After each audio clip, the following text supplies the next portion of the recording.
Só para a gente entender, para você poder, se você quiser ir anotando aí, tá? Primeiro, Neemias, ele era copeiro do rei Artaxerxes, tá? O rei Ciro, Artaxerxes, Dário, esses reis foram que tomaram Babilônia. Quem que é a Babilônia?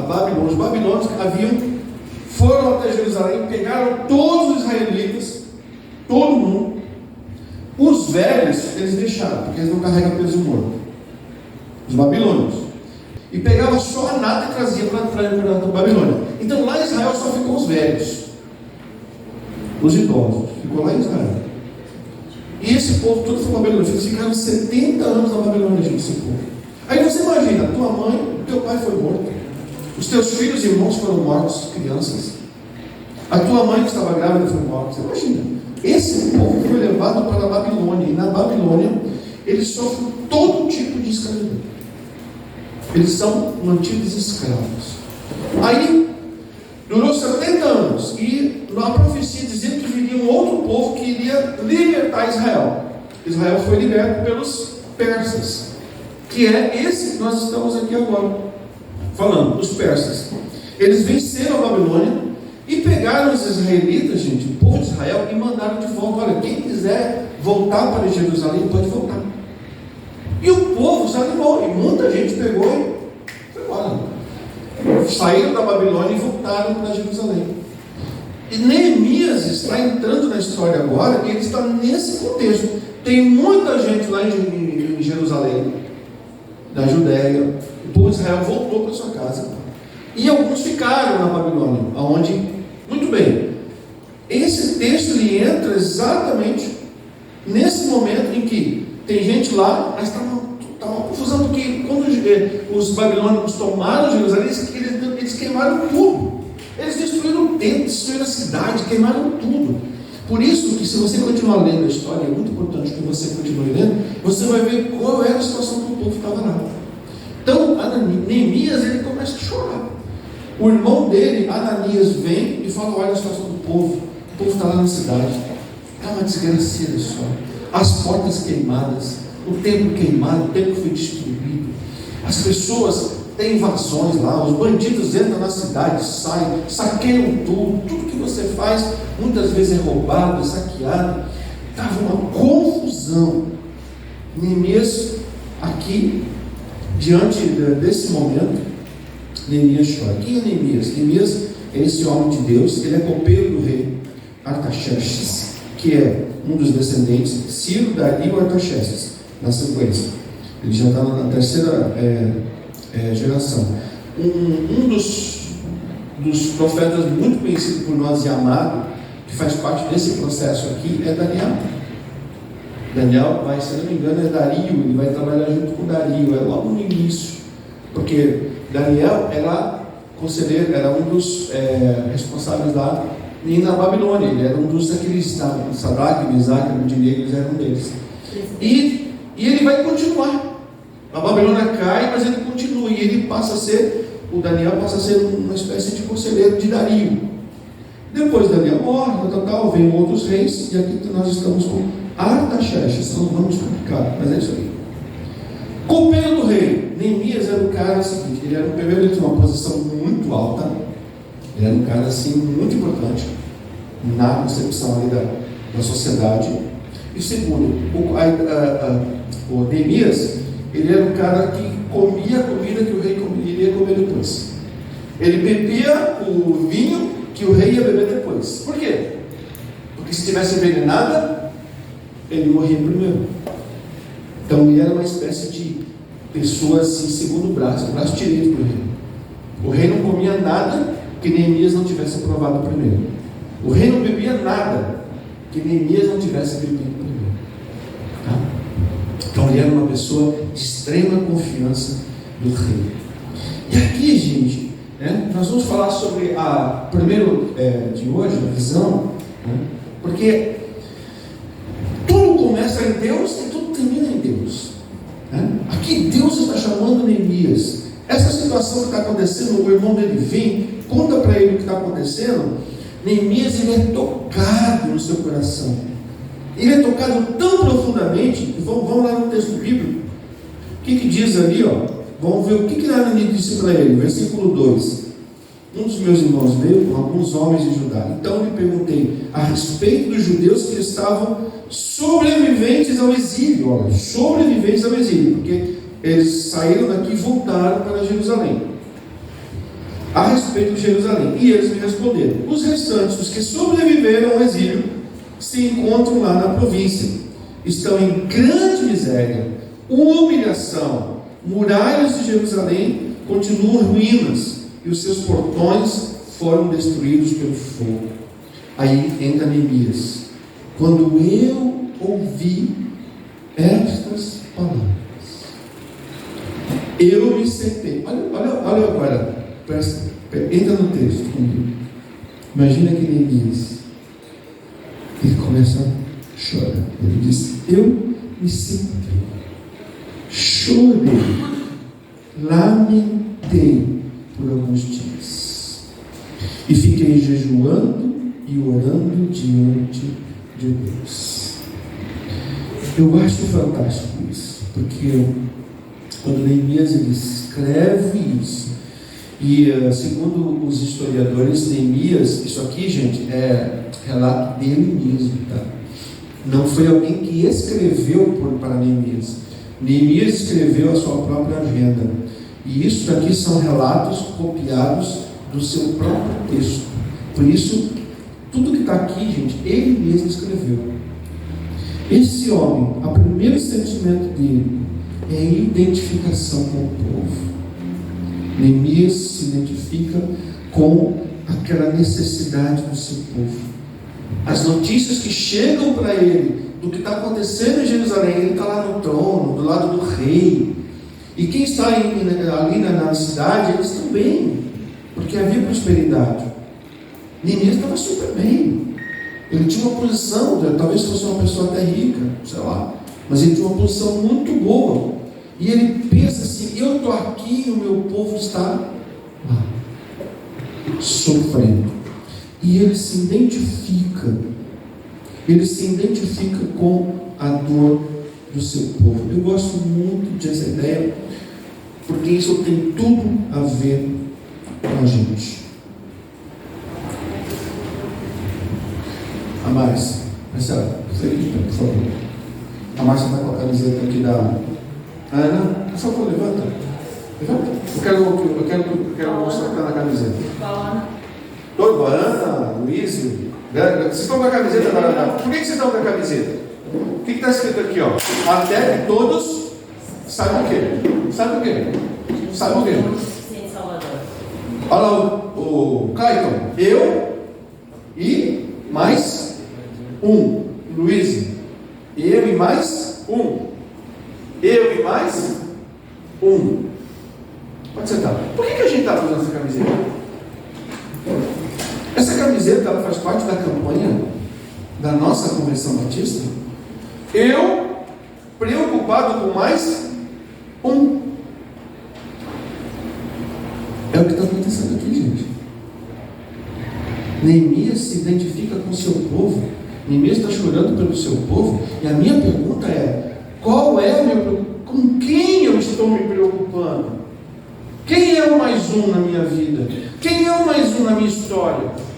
Quem é a pessoa que eu estou preocupado porque ela está sem Jesus, porque ela está indo para o inferno, porque ela está vivendo uma vida sem Deus? Com quem eu estou me preocupando? É isso. Até que todos saibam o que está escrito na camiseta. Até que todos saibam o quê? Que Jesus Cristo salva, que Jesus Cristo liberta, que Jesus Cristo transforma. E querido, se você não está preocupado com mais um, eu diria que você precisa se voltar a se preocupar, porque é isso a nossa missão. Há 2 anos eu estou pregando aqui na igreja, estou dizendo, nossa visão é discipulado, nós queremos ganhar pessoas para Jesus, ser uma igreja que se preocupa em amar a Deus, amar ao próximo e servir aos outros. O que é isso? É cuidar das pessoas. Com quem eu estou me preocupando? Quem é o mais um? Quem é o mais um na minha vida? Quem é a pessoa que eu estou me preocupando? Quem é a pessoa que eu estou discipulando? Quando Jesus chama os discípulos e diz para ele: vão a todas as nações, anunciando o Evangelho de Deus, batizando em nome do Pai, do Filho e do Espírito Santo, e ensinando a guardar todas as coisas. O que Jesus está falando? Ele está falando que você e eu, não o pastor da igreja, é todos nós, somos responsáveis pelas pessoas que estão ao meu redor, as pessoas que eu vivo, a família que eu tenho, que não conhece Jesus, os amigos de trabalho que eu tenho que não conhecem Jesus, os amigos da escola que eu convivo, que eu estudo junto e que não têm Jesus. Essas pessoas são minha responsabilidade, é sua responsabilidade. Querido, o que eu estou fazendo? Neemias, olha o que ele faz. Ele senta, ele chora, ele lamenta, ele jejua e ele ora. Ele fala assim: eu não posso ficar aqui bem, comendo do bom e do melhor, vivendo bem e o bem que eu tenho, e sabendo que os meus irmãos lá no outro lado estão passando fome, necessidade, estão vivendo uma vida longe de Deus. Se eu não me preocupo com a outra pessoa, querido, eu preciso rever até a minha fé. Será que eu tenho fé em Jesus mesmo? Será que eu creio em Jesus mesmo? Será que eu creio que o que Jesus fez na cruz realmente transforma as pessoas? Realmente muda as pessoas? Ou eu não estou nem aí com isso? Eu preciso rever isso. Eu estou falando para você, estou falando de mim.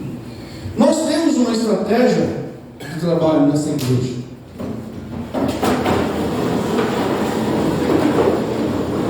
E é uma estratégia muito simples. Não tem segredo. Não tem segredo. Se eu me preocupar com mais um ou dois, se eu me preocupar com mais um, e esse mais um se preocupar com mais um, e esse mais um se preocupar com mais um, o que nós vamos fazer? O que vai acontecer? Queridos, nós vamos ter isso aqui. Se 4 irmãos na igreja ganharem mais um, nós transformamos a igreja em 8. Se 8 pessoas que receberam a Jesus foram transformados pelo seu poder, se sentem animados, reconhecem que o mundo está precisando de Cristo e cuidar de mais um, nós vamos de 8, nós vamos para 16. 16 pessoas sendo cuidadas por mim e por você. Mas se eu não fizer nada, eu não posso falar nada. Eu não posso nem dizer, porque essa igreja, porque está cheia de cadeira vazia, por que essa igreja não cresce, né? Eu não posso, porque eu não estou fazendo nada. É responsabilidade minha. Eu preciso cuidar de mais um. Porque essa pessoa, ela vai multiplicar o amor de Deus na vida dela em mais um. E esse outro vai, agora esse daqui vai procurar o outro, e esse daqui vai ganhar outro, que vai ganhar outro. Não tem segredo. O evangelho é simples. É simples. Se eu ganho uma família para Jesus, essa família vai ganhar outra família para Jesus. Vai multiplicar o amor de Deus. Por isso o discipulado, gente. E discipulado é bíblico. Está lá em Mateus 28, 18 a 20. Simples assim. Neemias está dentro. Olha como Neemias é tudo a gente. É o que está acontecendo conosco hoje. Ele se identifica com o seu povo e ele começa a orar. Eu nem vou discutir a oração. O que é a oração? A gente pode ler em casa depois. Mas, querido, se você encontra, se você sabe de alguém que precisa de Jesus, a primeira coisa que você tem que fazer é orar por aquela pessoa. É colocar aquela pessoa no altar de Deus. Senhor, eu quero falar de Jesus para aquela pessoa, para esse meu vizinho, para esse meu familiar, para esse meu amigo na escola. Eu preciso falar do Senhor para ele. Eu coloco na tua presença, eu peço uma oportunidade, Senhor. E Deus vai te dar. Ele vai te dar.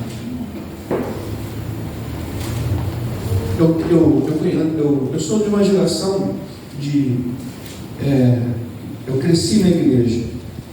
Não fui perfeito não, mas eu cresci na igreja.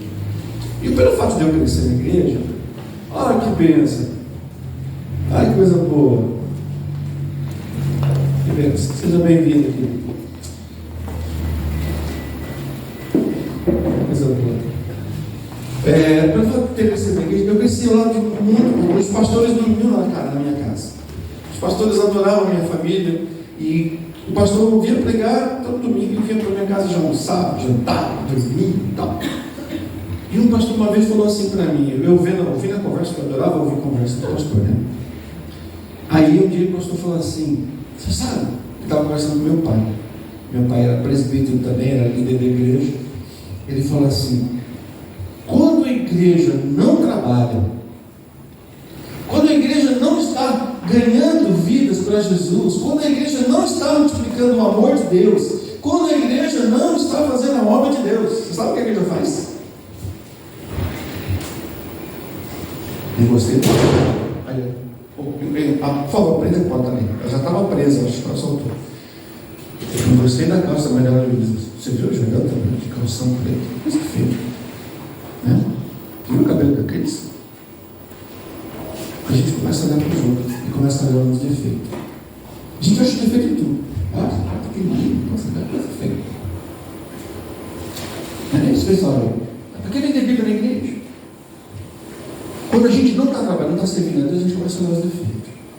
Essa igreja vai mal, hein? Ó, cadeira tudo vazio. Podemos ler. Então, é assim, quando a igreja não está trabalhando, quando a igreja não está multiplicando o amor de Deus, nós começamos a olhar um para o cara do outro. E começamos a achar defeito nos outros. Começamos a achar defeito nas pessoas. Começamos a achar defeito na família. Começamos a falar mal das pessoas. Começamos a fofocar. Começamos a brigar. Começamos a discutir. E isso aqui vira o quê? Uma bagunça. De uma igreja se transforma num clube. E clube é bagunça, porque todo mundo quer mandar. E a gente pega Deus, põe Deus de lado e começa a fazer o que acha que para a nossa cabeça dá certo. Mas quando Jesus está no centro da nossa vida, e nós estamos multiplicando a visão de Deus, Jesus morreu por cada pessoa que ainda não está aqui. E essa pessoa, querido, está do seu lado, na sua casa, no seu lar, na sua família, no seu ambiente de vida, lá no seu condomínio, lá onde você mora. Essa pessoa está perto de você. E eu não sou responsável por ela. É você. Eu não vou dar conta por ela. É você. Eu vou dar conta por aquilo que Deus colocou na minha vida. A essas pessoas eu vou perguntar. Nós somos igreja. A igreja olha para Jesus. O que Jesus fez? O que Jesus falou? O que Jesus pregou? O que Jesus ensinou? É para Ele que nós temos que olhar. Você começa a olhar para o Jardel, deixa eu um monte de defeito no Jardel. Se o Jardel começar a olhar muito para mim, coitado, né? Defeito é defeito sempre. Porque nós somos humanos, ninguém é perfeito. Né?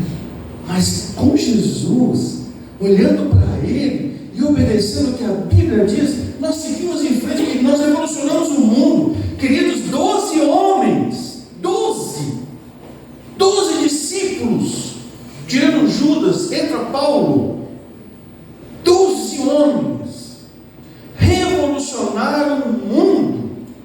12,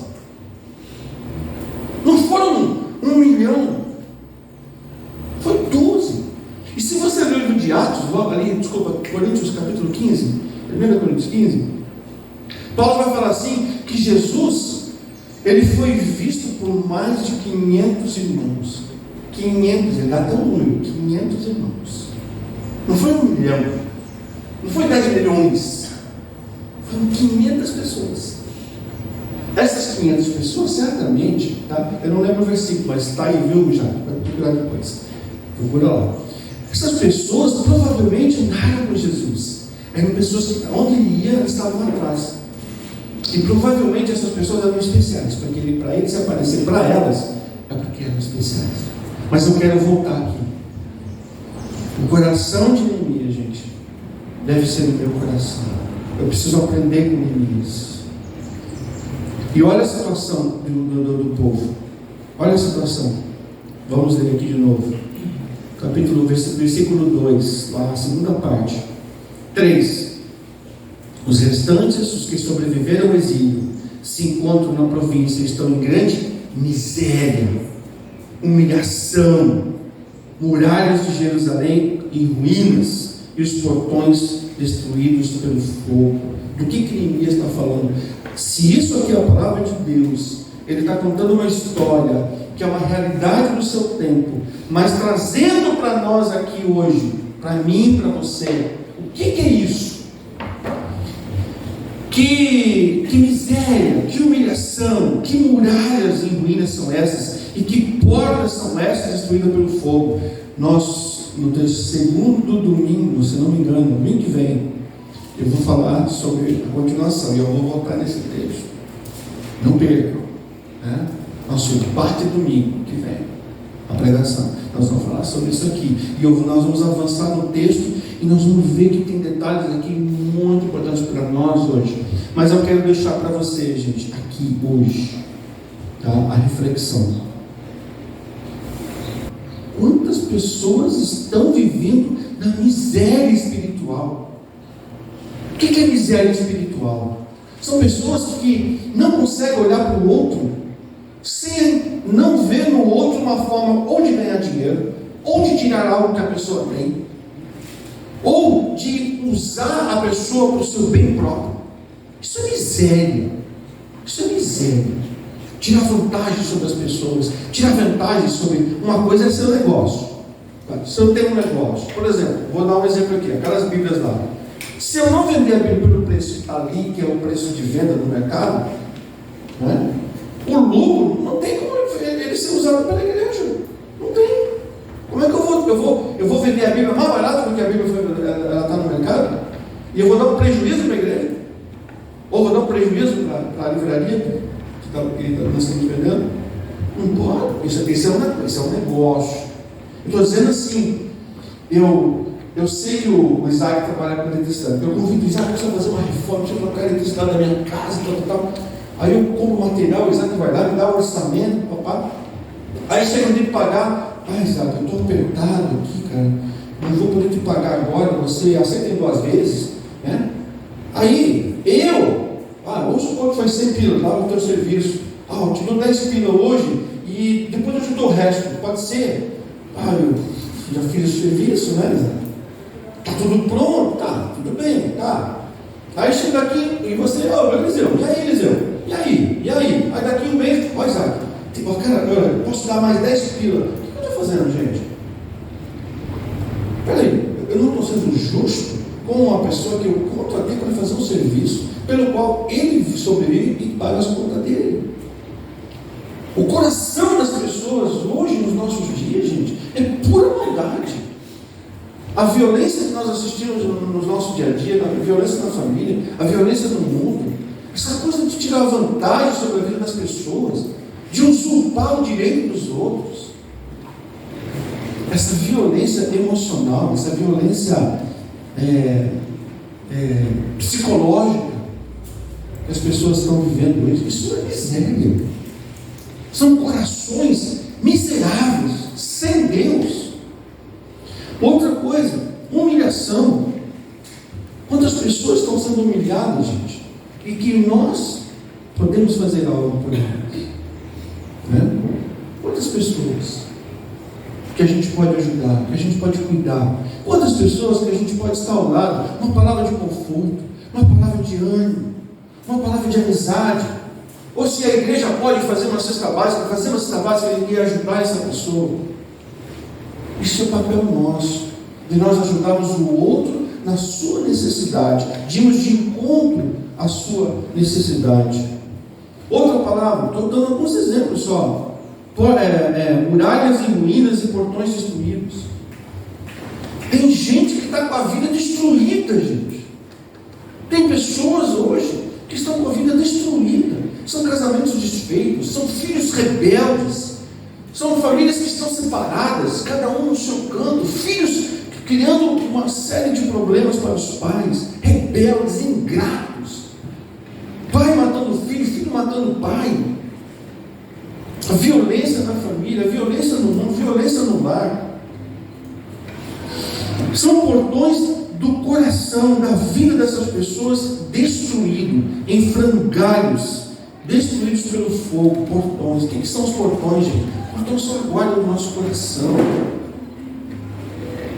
A gente precisa muito cuidar. O que você ouve, o que você vê, a gente tem que pegar a informação e você tem que, peraí, né? Hoje fala assim fake, né? Fake news. O que é fake news? É uma mentira contada como se fosse verdade, né? Quais são as mentiras do nosso mundo que estão sendo contadas como se fossem verdades? Quais são? Liga a televisão que você vai ver. Tem pastor pregando mentira. Tem pastor fazendo doutrina com um versículo da Bíblia. Tem pastor enganando as pessoas. Eu lamento, infelizmente. Eu só vou dar conta de mim, graças a Deus. E essas pessoas que estão ouvindo como se fossem verdades, pega aquilo, traz para o seu coração e pratica, e vive. E às vezes sofre. Portas do coração, portas da alma. Foi essa semana que a gente estava conversando, né? Eu não lembro daquela conversa que a gente teve sobre me ajuda aqui, Cris. Sobre o emocional. O déficit emocional. Uma lei que tem agora, né? Não é RH.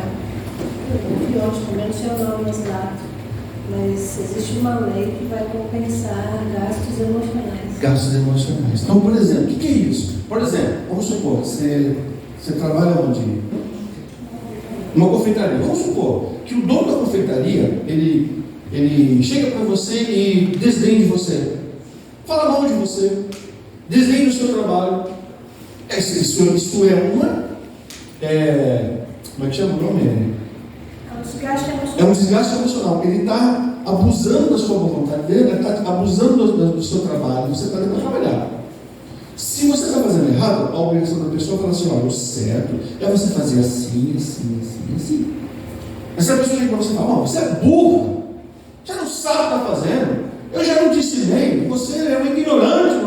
Isso é o que? Um desgaste emocional. Você está desdenhando da pessoa, você está desfazendo da pessoa, você está destruindo o emocional da pessoa. E hoje estão se criando leis para o trabalho desses líderes que fazem isso com as pessoas no trabalho, que judiam, parecem escravos, parecem gente que não pensa, que fazem mal, né? Já ouviu falar disso, já que trabalha com a área da psicologia, né?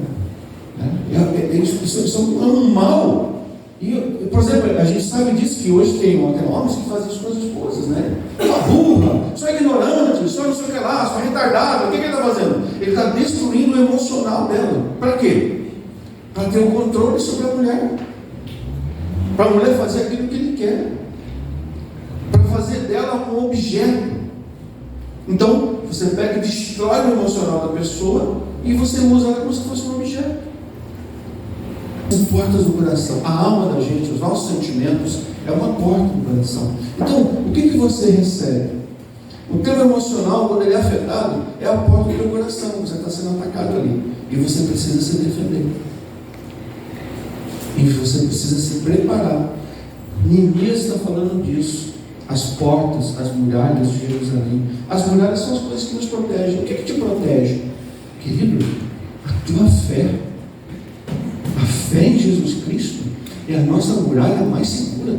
Lembra da palavra de Jesus? Você constrói uma casa sobre a rocha e não sobre a areia. O que é areia? A areia, que se você constrói a casa sobre a areia é porque ela não tem alicerce. Significa que se vier uma luta, uma provação, uma dificuldade, a casa vai ruir. E o que é a areia como alicerce da casa? São os conceitos do mundo, gente. São os conceitos do mundo. Conceitos que a gente recebeu do pai, da mãe, da avó, sabe? E não tem nada a ver com a Bíblia. Não tem nada a ver com Deus. São os conceitos, areias movediças. Agora a rocha que eu construo a minha vida é Jesus. É a palavra de Deus. E com ela eu confronto tudo que eu aprendi. Será que o que o meu avô me ensinou está certo? Deixa eu perguntar para a Bíblia. Será que o que meu pai me ensinou está certo? Eu vou confrontar com a Bíblia. Será que o que eu aprendi na escola, com os professores está certo? Eu vou confrontar com a Bíblia. São as portas e as muralhas da minha vida. E é sobre isso que Neemias está falando e o meu tempo acabou.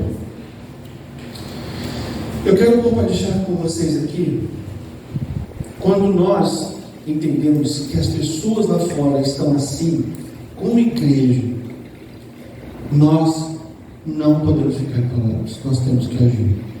As pessoas precisam ouvir de Jesus, e elas precisam que você abra a boca, que você fale, que você se prepare. Pastor, mas eu não sei o que é discipulado. Eu vou te ensinar.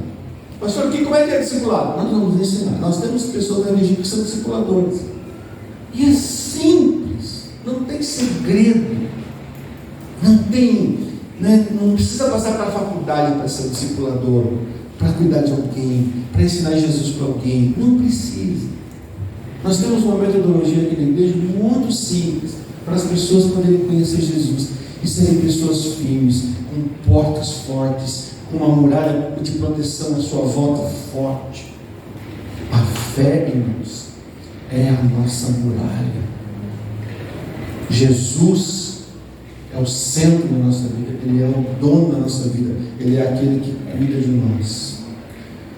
É tão lindo o que Neemias fez. Ele se lamenta, ele chora, ele ora, ele jejua. Por que você está orando? Por que você está cuidando? Tudo começa com oração. Neemias para o que está fazendo e vai orar. E lá no finalzinho do texto, abre sua Bíblia aí, lá no último versículo, ele diz assim, o versículo 11. Olha que lindo. Ele terminou a oração, ele fala assim, a última frase da oração dele. Capítulo 1, versículo 11. Ah, Senhor! Eu gosto dessas coisas, né? Ah, Senhor! Estejam atentos os teus ouvidos à oração do teu servo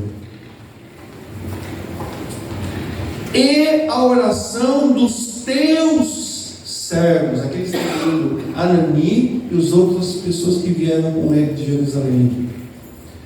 Faze com que o teu servo agora, Neemias, seja bem sucedido hoje e encontre misericórdia diante desse homem. Quem é o homem? É o rei Artaxerxes.